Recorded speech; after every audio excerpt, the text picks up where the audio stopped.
Wisdom Notes. Hello, you all. I'm Diana Brienne. Well, most of you that watch my channel know that I love to share my daily insights fresh out of the oven, as I say. I have been writing my wisdom insights, as I call them, down on paper or on computer for many, many years.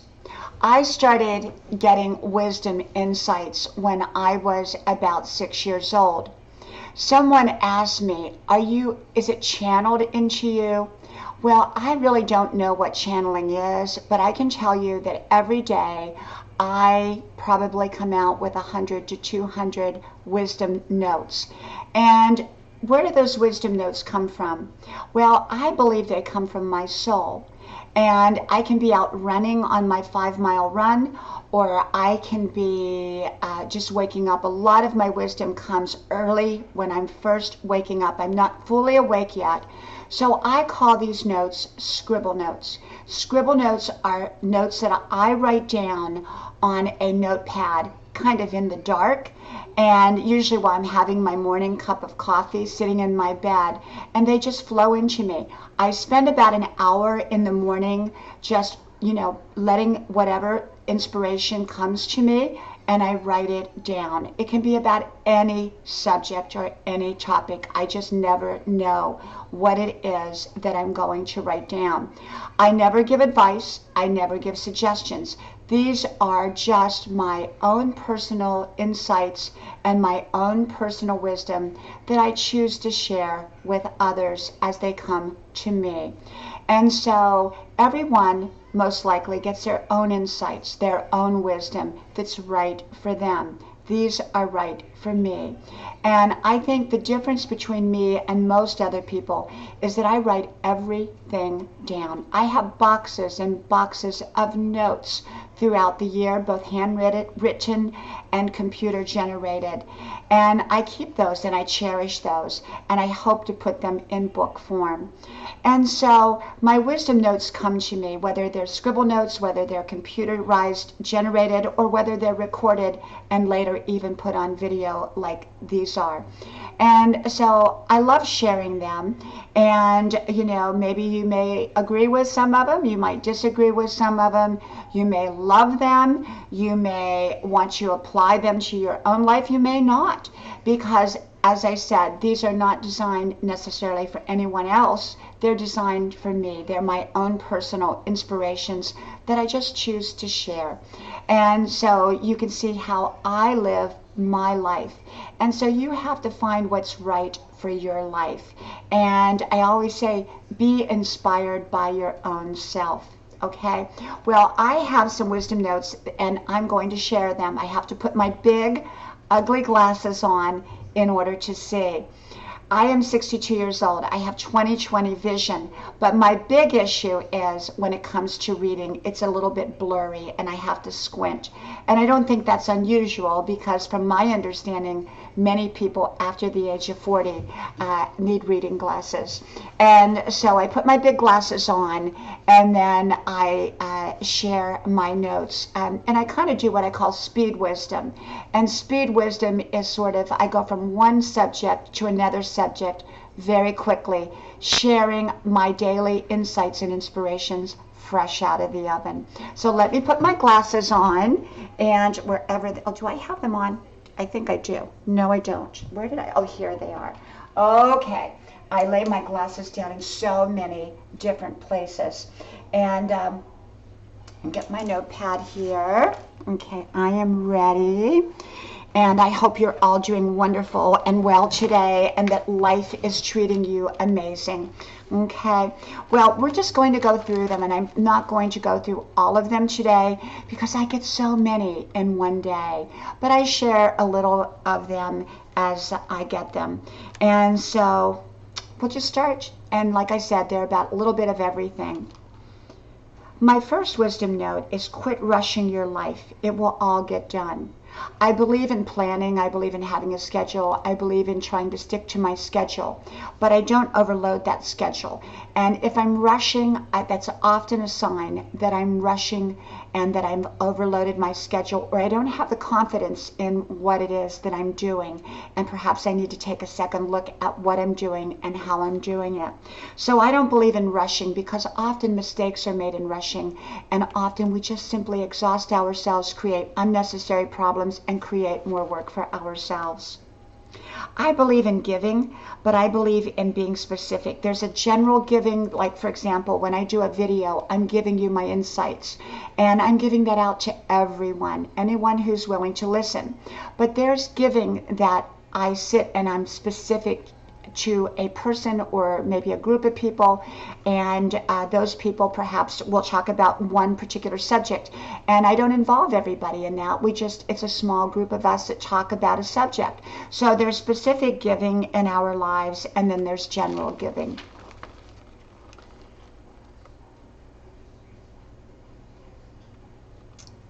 Oh, I was talking about buffets and to a friend, and I'm just as, endeared by buffets, all you can eat buffets, as anyone else. I love the variety. I love the amount of food. It's usually a great, not investment, but it's a great deal because you get a lot of food for a little bit of money. But the problem with the buffets is that, for me, I tend to overeat, and I think most people do, because we want to get our money's worth. And often that food is not the healthiest. Even with the healthiest choices, people tend to overeat just because they want to get as much as they can for the amount of money that they put out. And sometimes I've left feeling like I wanted to throw up, and that's not a good sign. So I prefer to go choose restaurants that I have to specifically order what it is that I want off the menu individually. That way I'm usually choosing healthier options, and I'm usually choosing the right amount of option.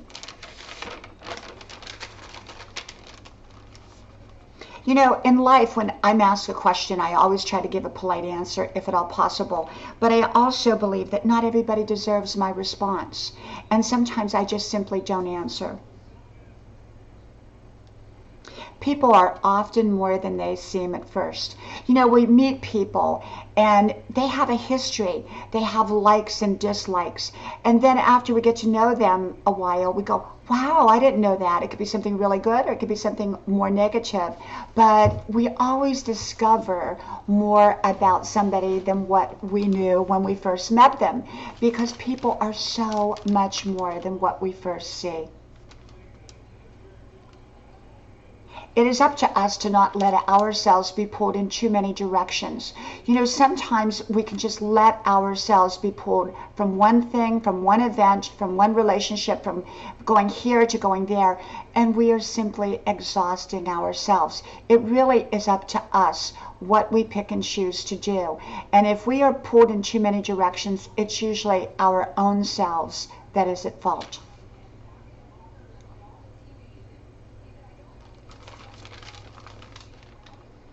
Sometimes God takes someone out of our lives that we would have kept, but these people left our lives, or this person left our lives in some way.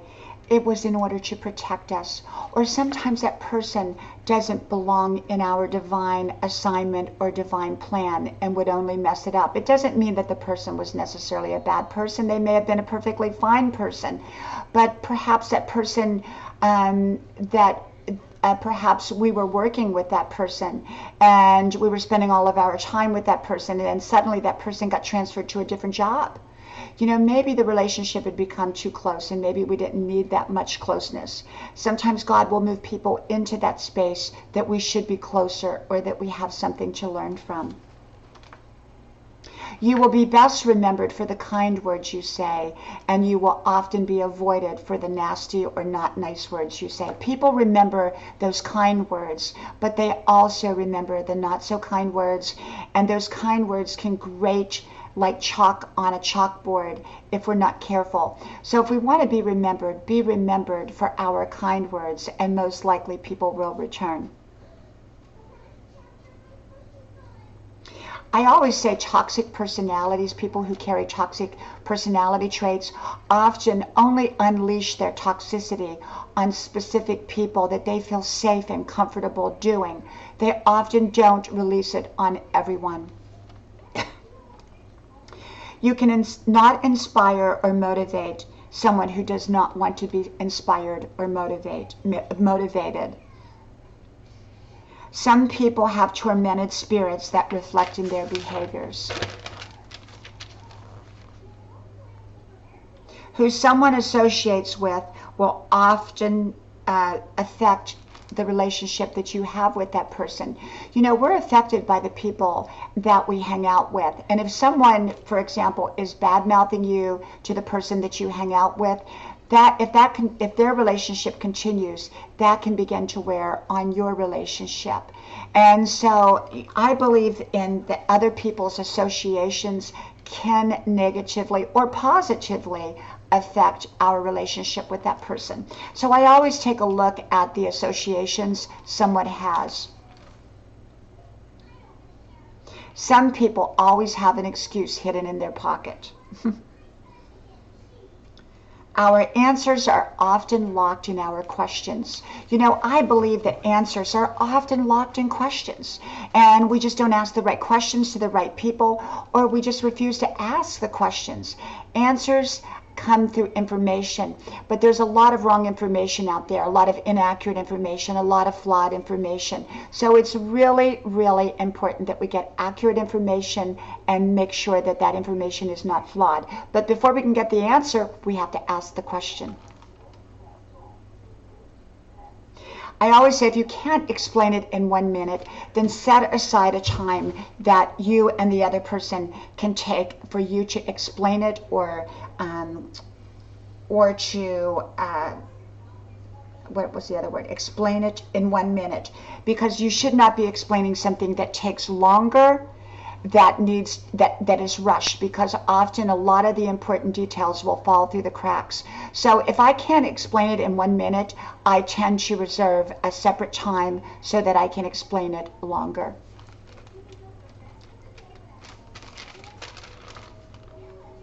Often people go back to the familiar, and sometimes that's a wise choice, but sometimes it's not. Sometimes people want to seek comfort in the familiar, and the familiar sometimes is not the right place to go. I always say don't feel obligated to explain to everyone.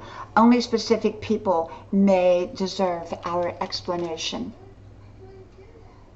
I always say don't explain to someone who doesn't want to hear my explanation, because they're not going to be receptive to it.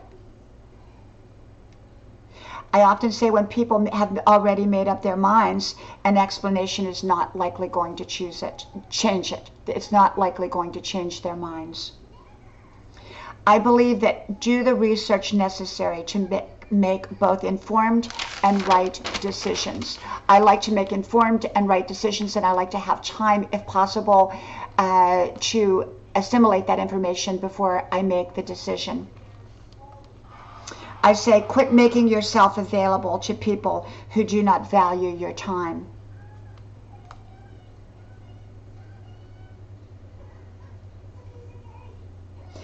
Often, something, someone, or someplace is not our destination, but it is a bridge to that someone, someplace, or something. You know, often people stay on a bridge and they think it's permanent, but it's really not designed to be permanent. It's designed to bridge their life to where they need to go, to their destiny. And I believe that destiny is also often time limited. I believe that not all destiny is for lifetime. Sometimes we have many destinies in our lifetime, and it's usually, if not always, wrapped around our divine purpose and our divine assignments, what we're truly meant to accomplish in life. And sometimes they are time limited. Our destiny in that area of life can be time limited. Perhaps it's a job. Perhaps our destiny was a particular job, and yet at some point that job was meant to end, and we were meant to move on.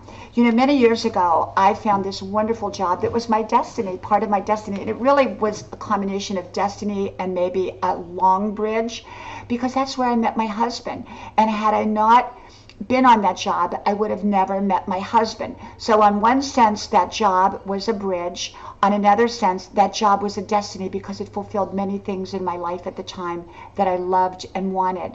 And yet there was a time to move on from it. And actually the place closed later after I quit. So some destinies are time limited.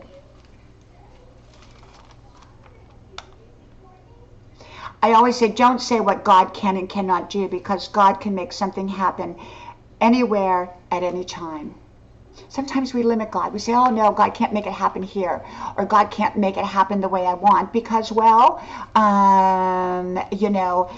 it's not possible. But you know what? God is God, and God can make anything happen at any time and any place. But we also have to know where we need to be in life. We have to know where is the right place for what we want to happen. If we stay where we know that something is not going to happen, and we have an opportunity for it to happen elsewhere, sometimes we need to consider making a change, because some environments do not promote certain circumstances or certain outcomes. And yet, even if it does, we have to know which environments we belong in. But I never restrict God. God can make things happen anywhere at any time. It takes time to understand who someone is. You know, we never really fully understand who someone is until we get to know them. And even then, we don't always fully understand them. People are often different after we get to know them for a while. And sometimes that's good different. Sometimes we discover wonderful things that we never would have realized had we not stayed in a relationship. You know, sometimes people are holding on to relationships that have really, really low standards. And their standards are high, but the other person's standards are low.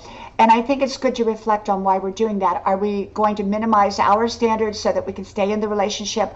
Or is our intent to bring their standards, the other person's low standards, up to our standards?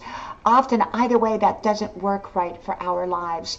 And so I believe that sometimes we meet in the middle. Sometimes we can have limited relationships with people that have a different set of standards than we do. But often it's important to bring both people to the same set of standards. And I don't like to reach down to my standards. If anything, I like to reach up. I always say, identify situations that no good will come from. You know, there are some situations that simply no good will come from, and we're best to stay out of those situations.